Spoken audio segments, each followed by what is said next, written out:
Hello, everyone, and welcome to Beyond Pro-Choice, a webinar focusing on bridging the gap between rights and access. So just a quick overview of everything we're talking about today. I give a brief history of sexual and reproductive health in North America, the origins of Planned Parenthood, eugenics and population control in Canada, how Planned Parenthood came to Ottawa, the pro-choice movement, the emergence of the reproductive justice movement, reproductive justice as a framework, reproductive justice in Canada, what it means to look, quote, beyond choice, bridging rights and access, and moving forward. I just want to apologize in advance.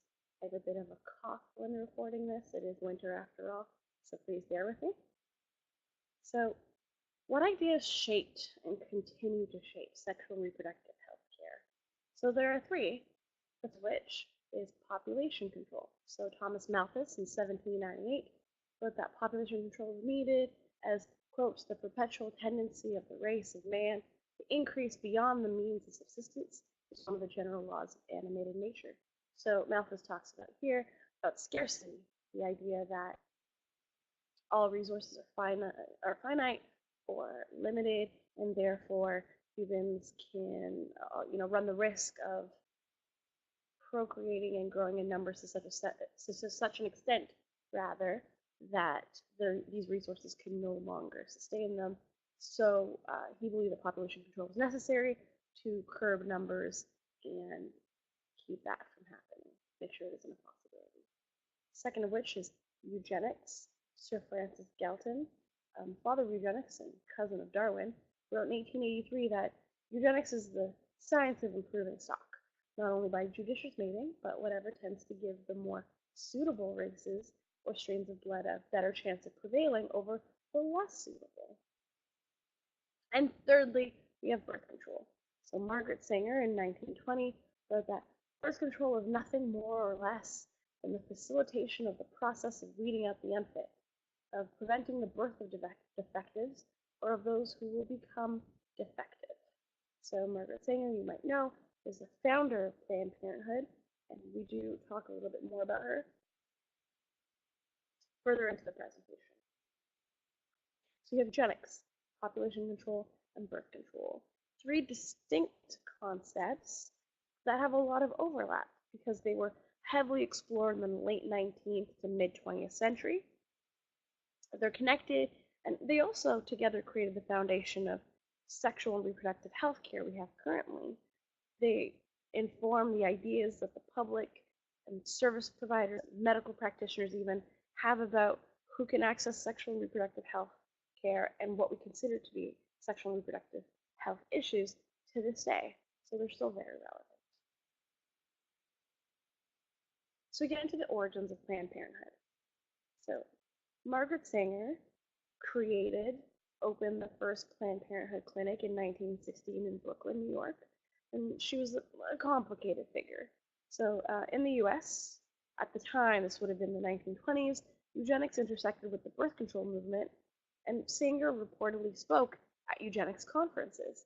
She spoke about her vision and intentions for birth control being used to facilitate the process of weeding out the unfit and of preventing the birth of defectives, as I quoted earlier. Due to it being unclear how involved in eugenics she was, some argue her involvement was so she could garner support for birth control. However, she was quoted as having said that, quote, consequences of breeding from stock lacking human vitality always will give us social problems and perpetuate institutions of charity and crime. So the best we can assume is that she was enamored with and supported at least some of popular eugenicist ideas. To Sanger's credit, she had the, at the time, radical idea that people should have the children they want, and she extended this view to people of color, particularly Black Americans. So what's our takeaway? At Planned Parenthood, Ottawa, our takeaway from this is that if she believed the poor, the unhealthy, the quote-unquote unfit should have their reproductive freedoms restricted, all of whom were disproportionately of color, then we can conclude that she engaged in racist practices, even if she thought that, quote, unfit people of color existed. We touch on how the views that certain traits should be weeded out of the population are unevenly enforced to further the state's violent racism and misogyny, and we talk about this further into the webinar. So eugenics and population control in Canada. So we move along to early 20th century Alberta, where eugenicists have blamed the marginalized for their own conditions by arguing their state of poverty was due to their innate inheritable traits, as opposed to how society was organized. The government at the time wanted to avoid the costs of implementing public health care measures such as better sanitation, nutrition, living wages, and safer housing conditions for individuals living in poverty, but particularly for Indigenous persons.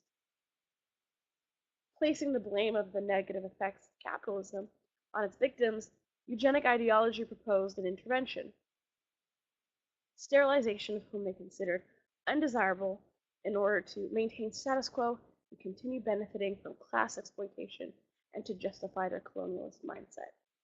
Using racialized and misogynistic rhetoric, eugenicists targeted poor Indigenous women and disabled persons through a sterilization program, arguing that, quote, defective persons had higher than average reproductive rates and therefore had to have their numbers curbed. Though this program claimed to target individuals with disabilities, generally it was unevenly enforced, and therefore the most marginalized were mainly targeted. This comprised mainly of Métis and First Nations people, but also poor women, children, institutionalized individuals, and Eastern European immigrants. I do want to give the disclaimer that even if this program targeted individuals with disabilities evenly across gender, race, and class, it still would have been heinous, but we mentioned this to illustrate how eugenics is a racist, misogynistic, violent tactic, and that it is not meant to really, quote, improve society unless that improvement is from a white supremacist lens. So the Sexual Sterilization Act of Alberta was brought forth in 1928 and wasn't repealed until 1972, and at that point, roughly 4,008 people had already been sterilized. So it's important to note the impact of the Famous Five at the time. You might be familiar with the Famous Five and how they won the Persons case in 1929. It's known as a historical Canadian feminist moment, and while the Famous Five, a group of white middle to upper class women, were busy advocating for the personhood of women like themselves to be recognized by the Canadian government, they were also using their status as public figures to further the Sterilization Act. They saw the area of eugenics as within the women's sphere, and white women, after all, were the bearers of the future, preservers of the white race, as opposed to those deemed unfit. This was a time when many middle-class Canadians were concerned about, quote, race degeneration, low birth rates of white women, increased immigration, and increased births among the unfit. The Famous Five were instrumental in spreading eugenic ideology and campaigning for the adoption of eugenic practices. I mention this because it's important to note that movements we consider as having been progressive for their time were often steeped in, in bigotry, and white feminism in particular has a long history of gaining at the expense of other marginalized people. So the Famous Five were white women who advocated for themselves, but still advocated against other marginalized peoples, particularly Indigenous people and people with disabilities. And it doesn't stop there. As recently as 2017, which is just last year, there have been reports of coercive sterilization of Indigenous women in Canada, and that story is still unfolding. So when Planned Parenthood came to Ottawa, Planned Parenthood came to Ottawa in kind of under the same conditions that it was founded. It was founded in 1964, and the following clippings I'm about to show you are from 71 to 72. So it says here, a brief history, quote, "It was only slowly at first that the founding group of Planned Parenthood Ottawa gathered together and formed a formal association. The first president, Whitman Wright, recalled that it was sometime early in 1961 that the Reverend David Poole spoke to the congregation of the Unitarian Church about the need to encourage population planning, particularly in the underdeveloped countries.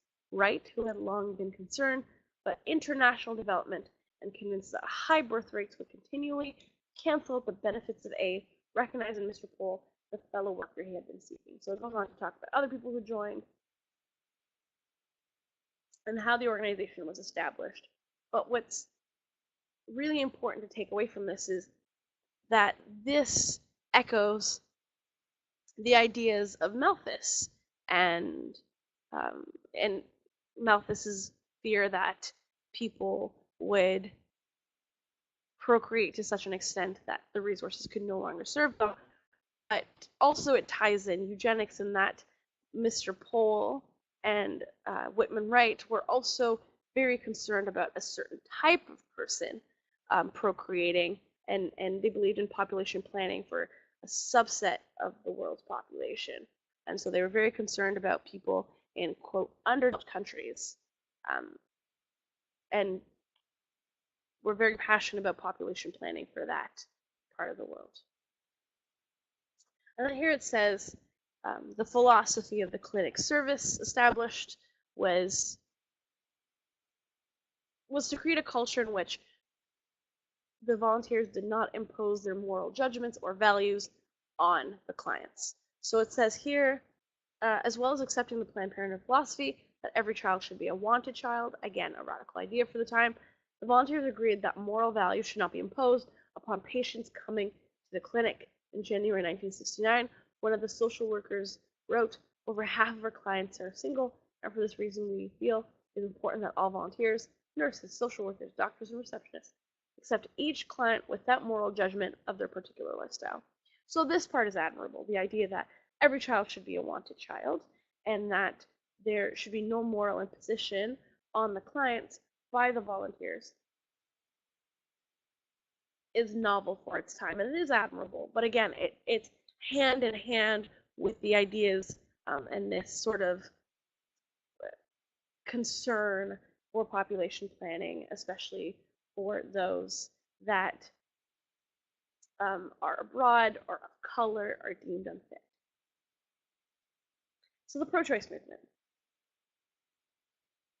So the pro-choice movement rather, was popularized in the United States, and it supports the view that one should have the legal right to an elective abortion.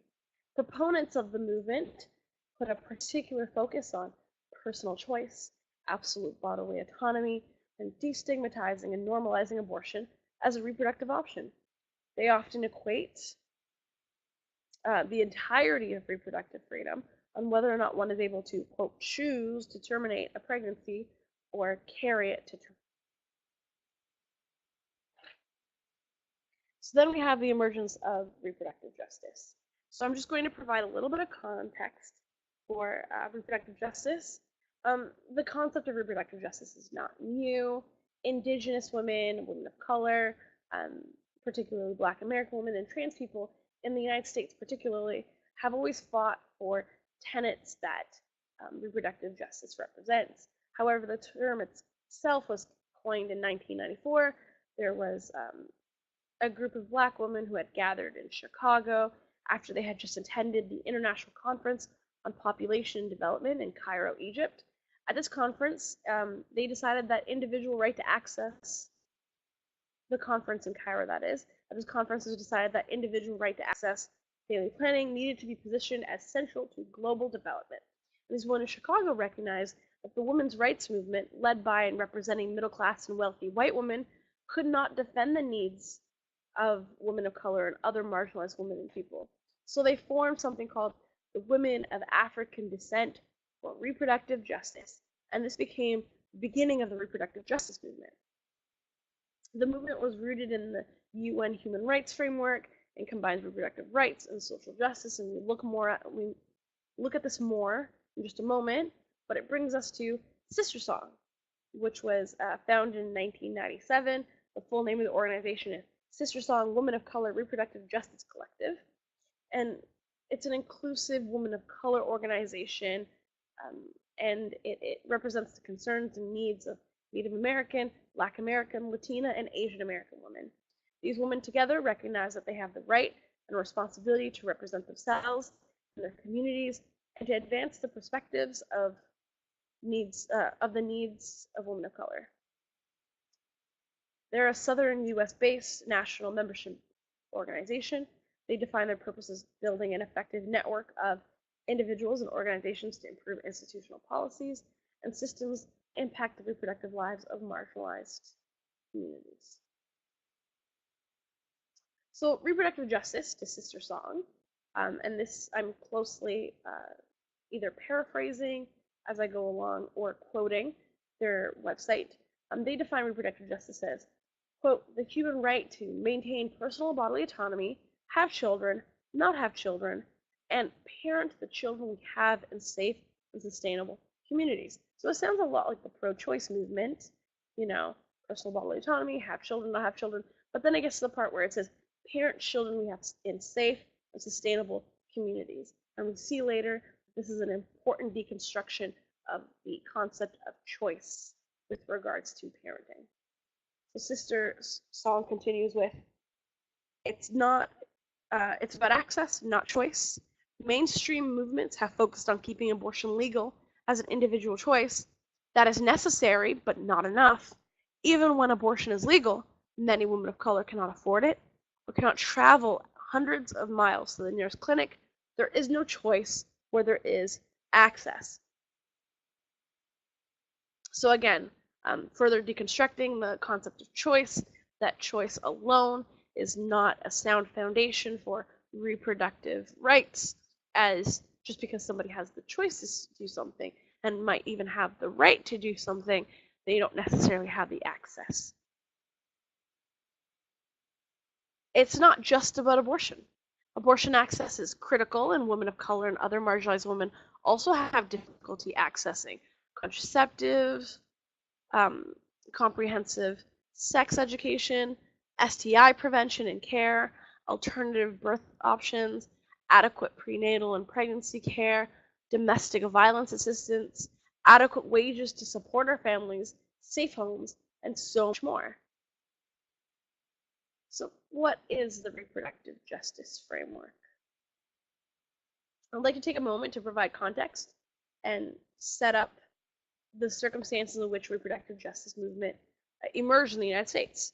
So the U.S. has not and continues to not provide the circumstances and circumstances necessary for optimal reproductive health, and the U.S. government has not adequately demonstrated it views sexual and reproductive health care as a fundamental human right. Even with the Affordable Care Act, informally known as Obamacare, many Americans lack access to health insurance or affordable health care. The U.S. currently ranks behind 40 other countries in terms of maternal mortality, an issue that disproportionately affects Black American and Latina women. So challenges that many women, especially women of color, face in terms of family planning, access to abortion, safe pregnancy and delivery, and the ability to safely parent are best understood from a reproductive justice framework. So let's look at reproductive justice. Reproductive justice frames reproductive health as more than just individual choice and considers race, class, and social location or positionality as well as gender. Because it embodies a structural consideration for race, class, gender, and other markers of social location, it also acknowledges that personal behaviors related to sexual and reproductive health are deeply influenced by social, cultural, geographic, and historical context. Where attacks on women's access to abortion hurts everyone, women of color often experience state and medical institutions restricting their fertility and their ability to safely parent. Reproductive justice frames reproductive health as more than just individual choice and considers all of these things. So at this point, we understand that reproductive justice as a framework allows us to think about reproductive rights, including access to safe, active abortions, within the context of a human rights and social justice framework. In this way, we may begin to counter all forms of population control that deny the most marginalized among us fundamental rights. In 2012, Chrysler wrote that the framing of family planning as a woman's choice fits best the situation of relatively privileged women in Western industrialized nations with individualistic culture. So we see here that popular mainstream conceptions of what reproductive freedom are not reflective of all women, not even all women who reside in Canada or the US.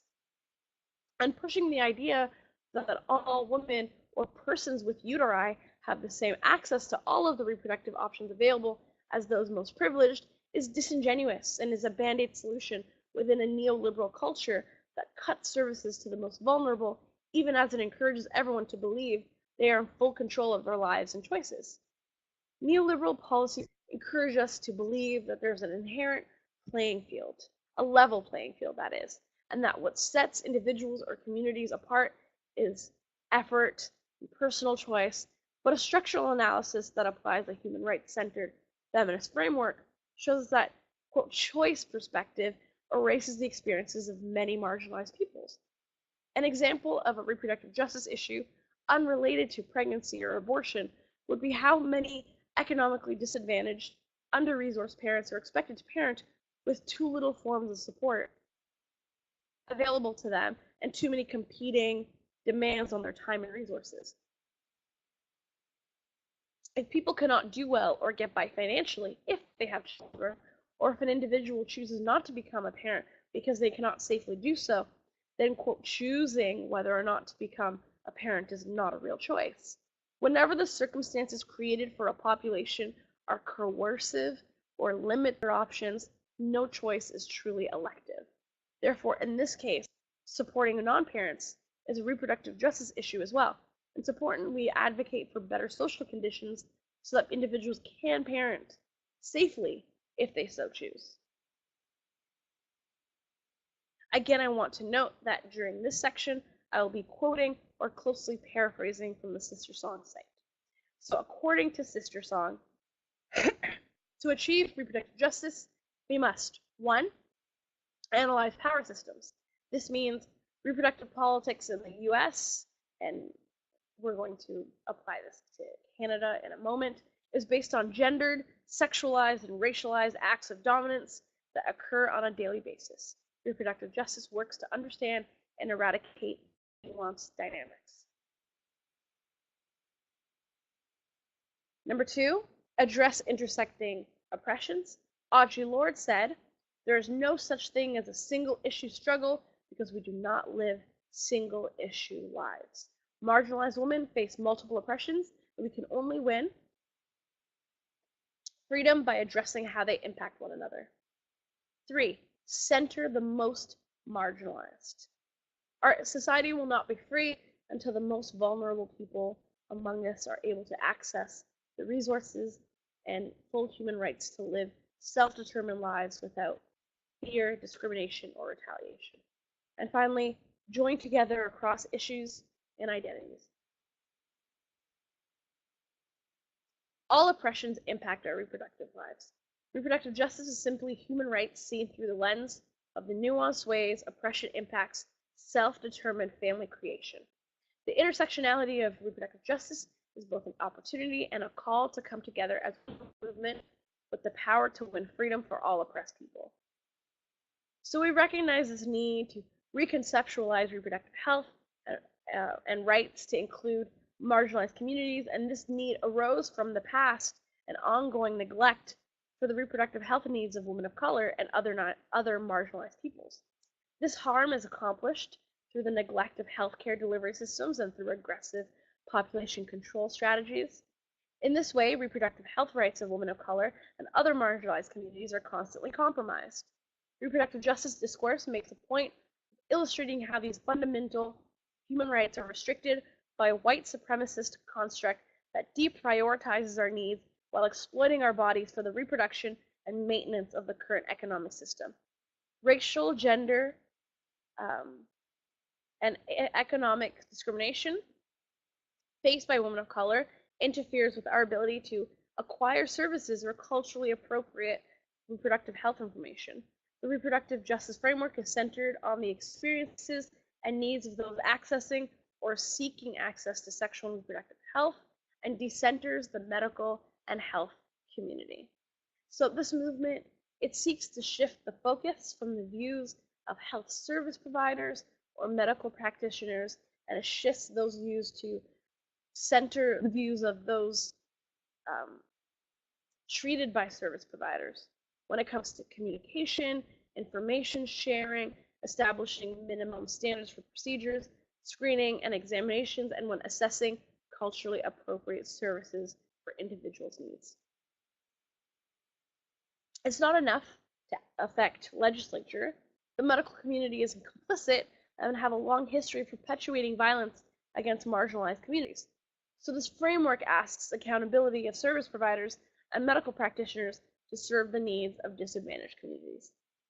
So we can conclude that the inaccessibility of adequate health care for women of color, specifically, and high rates of reproductive problems found among women of color are related with a number of sociocultural, biological, and economic factors, including poverty, lack of access to education, racism, misogyny, and cultural differences. So, reproductive ill health is different from other forms of ill health because of the centrality of intimate human behaviors. Human sexual and reproductive behaviors are heavily dependent on social relationships, on custom, tradition, and taboo. It is therefore inevitable that social groups and individuals with the least power, with the most limited ability to make decisions, with the most constrained capacities for choice, will suffer the major portion of the burden of ill health results from these behaviors and relationships. And this was by Thomas Turman.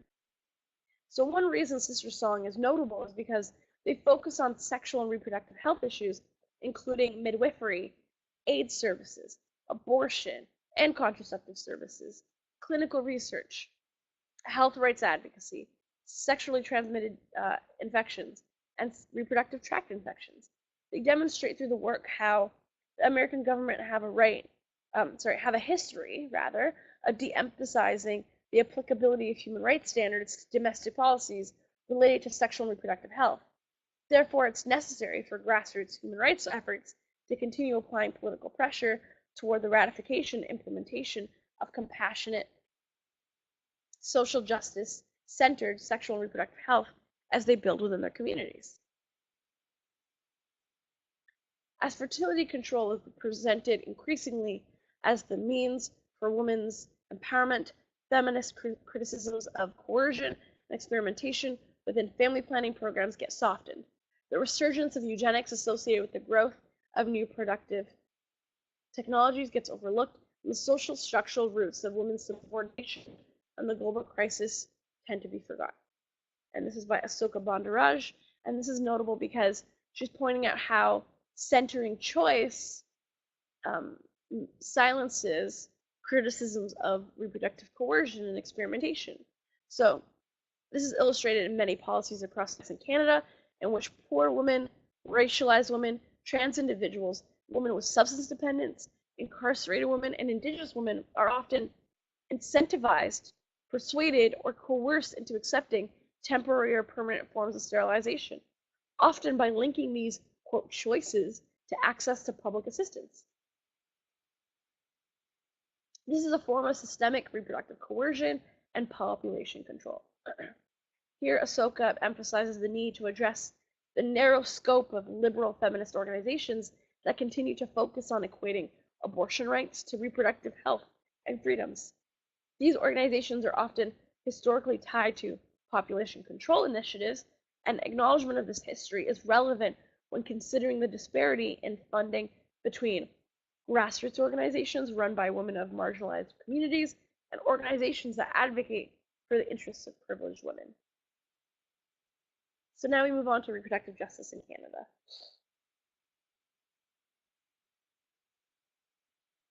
So barriers to sexual and reproductive health care for First Nations, Métis, and Inuit peoples include a lack of culturally safe services provided by sexual and reproductive health organizations, and the fact that First Nations, Métis, Inuit women experience disproportionately high rates of sexually transmitted infections, reproductive tract infections, cervical cancer, high risk pregnancies, complicated and preterm deliveries, maternal mortality, teenage pregnancies, postpartum depression, and sexual violence.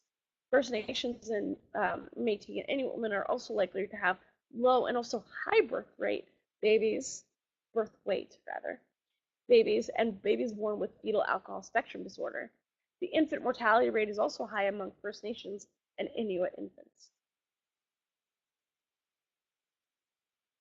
In addition to this, First Nations, Métis, and Inuit peoples are more generally likely to experience disadvantageous socioeconomic conditions, low education attainment, limited employment opportunities, poverty, poor nutrition due to food insecurity, substandard housing, substance dependence, political marginalization, community fragmentation, and the degradation of their lands, air, and water. How can anyone make any choices related to their health with these many barriers to a safe and healthy environment? Therefore, reproductive rights efforts in Canada need to look beyond just birth and abortion activism and choice politics and focus on what structural barriers impede an individual or community's ability to choose, instead of focusing on what they technically have the right to choose. One issue that choice activism fails to address that is worked into the reproductive justice framework is environmental racism. Environmental racism is a phenomenon in which racialized communities are more likely to live near polluted sites or areas or are at an increased exposure to pollutants. Indigenous communities residing in reserves, for instance, that are near a pipeline or not in a position in which they could safely live, let alone safely parent. In this way, reproductive justice takes into account the relationship between race, class, and the environment when considering barriers to reproductive health and freedoms in a way that choice activism or the pro-choice movement just structurally cannot accommodate.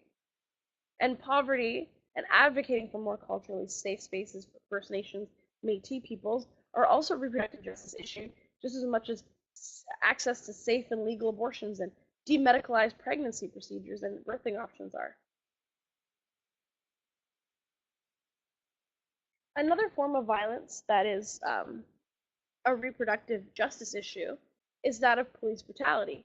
Black Canadians and Indigenous Canadians are at increased risk of experiencing police brutality or being murdered by police. So if an individual has to weigh the reality of being targeted, disproportionately targeted, or have their potential children targeted by state violence to consider when making the choice whether or not to become a parent, it's arguable that choice in that instance does not exist, and therefore Black and Indigenous individuals in Canada systematically have their reproductive rights or freedoms restricted.